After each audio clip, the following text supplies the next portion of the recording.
Movie ni buat aku rugi 100 lebih. Disebabkan ni muka Sarnas ni sanggup aku keluar duit sampai 100 lebih. Okey, cerita dia macam ni. Petang tadi aku book lah tiket movie ni. Aku cari sinema yang dekat dengan rumah aku. Disebabkan aku nak cepat dan seat memang laju je penuh. Aku tak double check. Sedangkan aku dah pilih sinema tu. Kalau korang tengok yang belah atas tu, aku dah pilih sinema, tapi belah bawah tu dia macam tak refresh. Tiba-tiba pergi dekat sinema lain, dekat Johor Bahru. Silap aku jugalah, aku tak check masa check out. Bila aku dah sampai dekat wayang tu, baru aku perasan bila check booking detail tu, no, kat JB mat.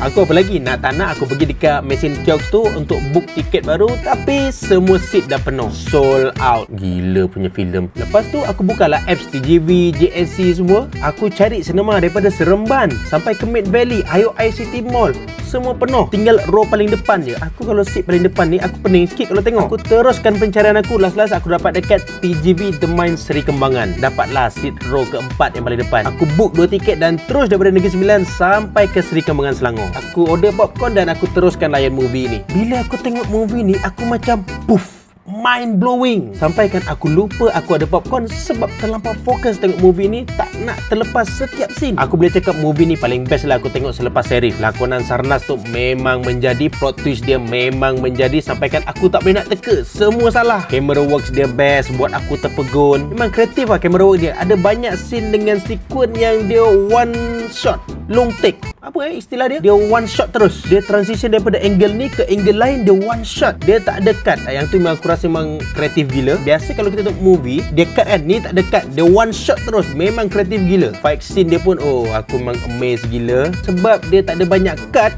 antara angle. Macam aku cakap tadi, daripada angle ni ke angle ni, dia one shot terus. Biasa kita tengok movie, dia banyak cut lah. Cut.